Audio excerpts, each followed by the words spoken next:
Hi, this is Barry here, and you're very welcome to today's podcast episode from WriteCome.com. And today's episode is entitled What to Consider When Pricing Your Kindle Book, or any book for that matter.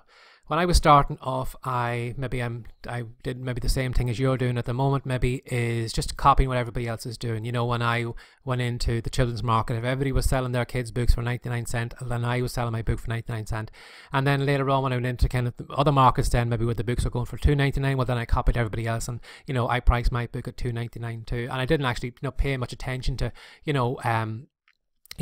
what was my thinking in choosing that price. I never really thought about it. I just kind of monkey see, monkey do, copied everybody else, and I never gave it much thought.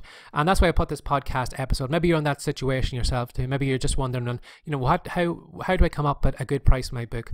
But before I would actually say you come up with a price and kind of slap it on that book, have a thought into the end result. What do you want the end result from the book that you're writing at the moment? What do you want from it? Is it going to build you an email list? Is it maybe going to be used as a business card, maybe to show off a potential client your expertise? Maybe you can get them later on, maybe for coaching or something like that. And maybe you're not interested in the making money from that book. You're going to try and get it in front of as many people as possible, widen the net of people that know about you. So in those cases, well, then maybe rather than putting a price point of maybe 99 or 2.99 cents, is to go with the free one, to lower the price down to zero, because you're not interested in making money for that book. It's going to be a business card for you. Or maybe you do want to, make money from that book. Maybe you want to make money, from all the weeks you've written this book together. You're not, the thoughts of actually giving it away for free, would break your heart, because there's so much great content in it. And that people wouldn't take much, notice of the content when they were given free, rather than maybe when they spent the $2.99 or whatever it is on the book, and they would pay more attention to it. And that's something you need to consider first before you actually come up with a price. Do you want to go down the free route? Do you want to try and to get yourself in front of a bigger market as possible? Or maybe you just want to put a price point on it, because while going free is good because you're getting in front of as many people as possible, sometimes maybe you aren't getting in front of the right market, because you will find some people that will just download every Kindle book that's free. They may never read it, so that person then wouldn't be your ideal client. For somebody who spent $2.99 to purchase a book is the kind of person who's more interested and would probably follow the advice that you would give them, and they might be better for you maybe if you want taking them on as a coaching client or something like that. So that's something you need to consider first. So the first thing we want to have a look at is offering your book free. Now, things have changed in the Amazon Kindle store. There used to be a time when you could go to Smashwords, or you could go to Draft the Digital and load up your book there first and wait until Barnes and Noble or maybe the iTunes store or whatever had your book there on on stock, and you had it at a zero price point. And then what you used to do was you used to go over to the KDP dashboard, hit the contact button, and send a quick message to the support staff there and say to them, by the way, my book is over in Barnes and Noble and it's free, and could you do a price match on my book, because I want the Kindle readers to have the same. I don't want them paying more than the readers over on Barnes and Noble, so could you please bring my book down to zero? And 99 times out of 100 Amazon was on the ball, and they would lower your price. So then your book was zero all over the place. So you had a huge market, and there was loads of people could download your book. But Amazon has closed down this loophole. They've changed things, and I can't really blame them then, because at the end of the day, you are benefiting from Amazon's popularity. Amazon's going to be building your client list. Amazon's building your email list, and they're not making a penny from it. So I can't blame them why they've closed down this loophole, and they've stopped you from giving away the book for free. That it's the lowest price point you can go now is 99 cents.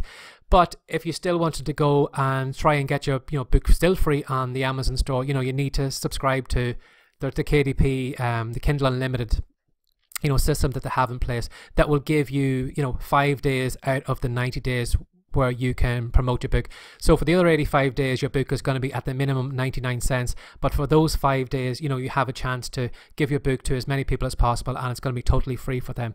But so that's something you need to consider then too. Is it really worth your while going down that route, signing up for those 90 days and kind of limiting what you can do with it, and you only have those 5 free days where you can do promotion work? Or would you rather just leave it out and just leave it at the 99 cents and just have it free in all the other places? So something you need to think about. Another thing you need to consider then too is, if you do sign up to the system, in those 5 free promotion days, you're going to have to do all the heavy lifting. Although Amazon, loves giving out, free books to the readers to get more people to sign up and, buy Kindle readers or put the app on their phone or whatever it is, and having those free books that, you're giving out is a great incentive to get them people to sign up to the system and all that. At the end of the day, again, Amazon's not making money from it. So, they wouldn't have got to where they are if they were giving all the content away free. Your book is going to take up space on their servers, and then they have the, all the kind of costs with, the digital downloads and all those different things. It was only, I know it's probably only a couple of fractions of a cent or whatever. It's probably a minimal amount, but over time, that's an expense that they don't really need, and it's chipping away at their profits. So why should they help you out with your free books? There used to be a time when you could give away, that book on those 5 free days, whether you wanted to break it up and maybe do a 3 and a 2 or 5 days in a row or whatever way you wanted to do it. You used to be able to go into the dashboard and you used to be able to see hundreds and possibly maybe thousands of downloads depending on the niche that you were writing in. But nowadays it's dropped way down. And unfortunately, because of that, then you're going to have to do all the heavy lifting. You're going to have to go over to maybe Fiverr.com. That's Fiverr.com,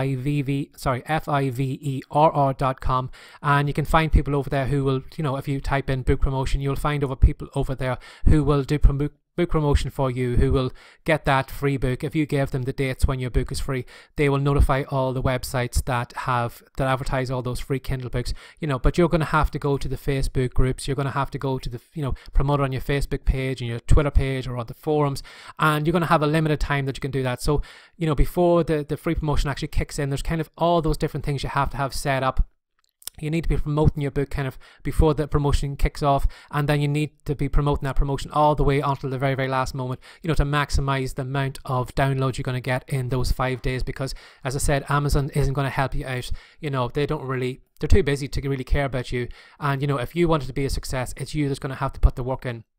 Another thing then you need to consider then too, if you are giving your book away free, not only on the KDP days, but just giving away free in general, is to have a look at your book. Your book mightn't be, the greatest piece of literature out there on the marketplace, but, maybe you will have a good enough content maybe to help a housewife lose 20 pounds, or, how some blogger can go from maybe 2 readers up to 500 readers in a month or something like that, and you have great content in it.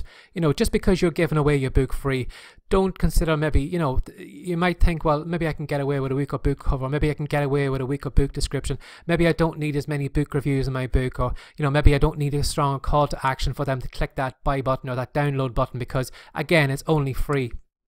And that's the wrong thinking they should be making. You should consider that book, even though you're maybe possibly going to give it away free all the time, you should consider that book as $2.99 book, a $4.99 book. How would the book cover you would design or get created for that book if you were selling that book for $4.99? How strong a book description would you write for your book if you were giving it away for $4.99? How many book reviews would you have on your book if you wanted to sell well at that price point? That's something you need to consider. You may think, well, I'm only giving it away free, so I don't really need to put as much work into it as I would if it was a paid book. And I think that's the wrong thing that you should have. You should have, strong reviews on it, because if somebody's faced with 2 books on the Amazon store and both are free, but at the end of the day, this one has 10 positive reviews and this one over here has got none at all, of course you're going to jump on the other one, even though both of them are free.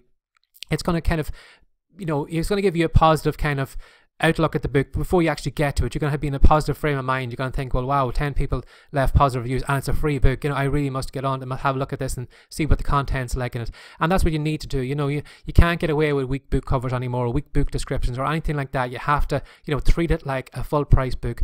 And the more you treat it like a full price book, the more people will see it on the other side as, being valuable, and, you're going to get more downloads because of it.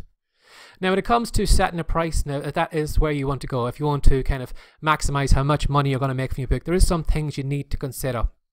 For example, you as the author, if you're new to writing, if you maybe were breaking into the romance genre, particular niche in the romance genre, and this is your very first book, there's no way you can compete with the kind of well-known authors in that arena. For example, if maybe I was going into the business section in the Amazon store, there's no way I could consider my book on the same level as Tony Robbins or Brian Tracy or all those kind of well-known, people that have years of experience and, are well-known all over the world. There's no way I could consider pricing my book at the same level as them, because I haven't got this kind of, you know, the celebrity status. I haven't got the expertise. I haven't got the, you know, all the results maybe that they have, that a lot of people know of, and I may be just as good, but because I'm not well known, I need to kind of lower my price point. So you have to look at that as you as the author. If you're only entering a new market, there's no way you can compete with the people that are already in there.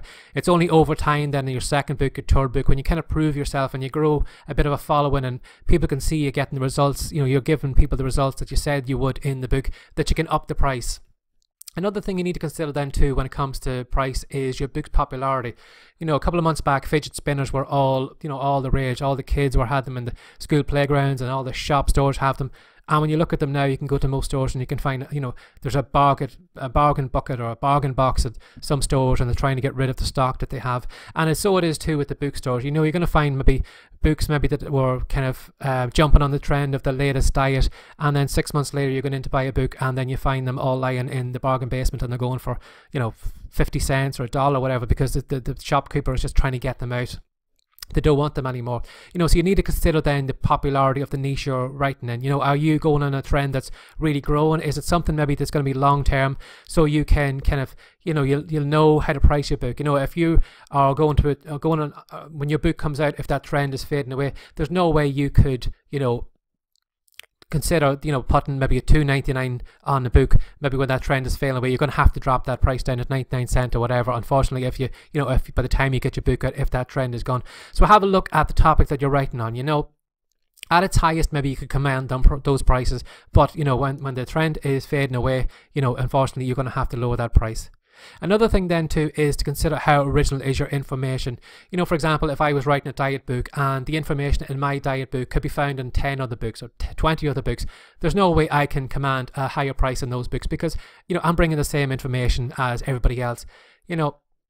But if I wrote maybe a book on Instagram and I had, you know, the title of it was, you know, I was going to show a mom and pop store how they could earn an extra $2,000 a day from using Instagram, you know, that separated my book then from all the other Instagram books, because, you know, I have separated myself. I've put a unique spin on it, and chances are, because I wrote a book that way, you know, I am going to be speaking about things that the other Instagram books maybe aren't doing. Maybe I'm going to lay out kind of a better kind of step-by-step plan maybe than the other ones are kind of giving generic kind of tips and tricks and stuff like that, but aren't actually giving you something like that. So that's what you need to have a look at when you're creating your book. How original is your content? If you're copying everybody else, you know, there's no unique spin on it, you know, there's no way that you can charge a higher price, or, you know, you're going to have to lower your price to stand out from all the others. You know, you need to have a look at, you know, some way maybe you can put a spin on it, or some way that a result that you've got that maybe others can't brag about, and to use that as kind of the backbone of your book. And it's going to separate you, as I said, like a mom and pop store earning $2,000 from Instagram. It's going to be completely different than all the other Instagram books. Another thing then too, as I said before, is to pay attention to how your book looks. You know, the book cover, the book description. Again, you know, as I said before, like in the free section, you know, you need to make your free book look like a paid book, but you really need to have your paid book look like a paid book if you are intending to get money from it. You know, if you haven't got the talent to do a good book cover, again, go over to Fiverr.com, hire somebody to do a good book cover over there. Again, you can find people who maybe an Upwork or one of the other kind of freelancing sites where you might have somebody maybe with copywriting skill who can write a strong book description, who can, you know, write a good call to action, who can jazz up your book blurb or something like that and make it really strong and make it the kind of thing that people are going to jump at. So you need to, you know, to have all those things, because unfortunately, you know, although there are more people kind of self-publishing, you know, you need to consider, like, self-publishing still has a little bit of a stigma to it. You know, a lot of people will still, you know, they'll give you the benefit of the doubt if you're given good content, but if you make your book look self-published, you know, it's going to be a no-no straight away.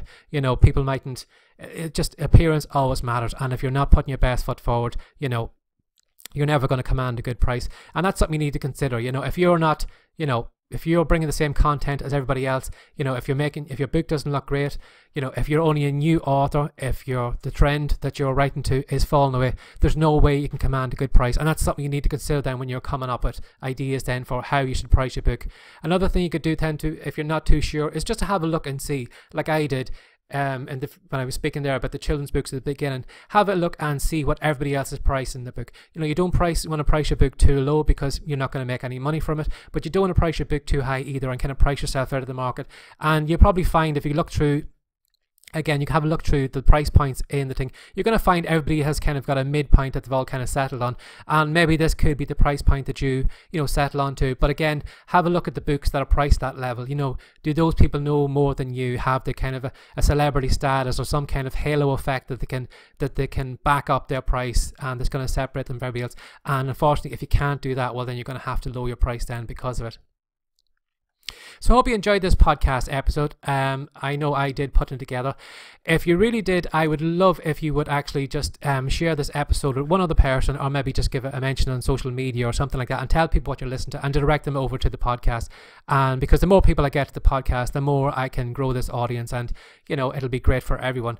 So as always, thanks for sharing your time with me again today. It's been really appreciated. But before I go, if you'd like to grow your audience, maybe sell more books and get more book reviews, I highly recommend you come on over to the WriteCome site. That's WriteCome.com, because I have a great free report over there, and it's called Words, Wisdom and Winning. And it's packed with articles, tips and tricks, and everything else that you can use to grow your audience, sell more books and get more book reviews. And you can get a free copy, as I said, over at the site if you drop by. So again, thanks for sharing your time with me again today, and take care and have a great day. Bye bye.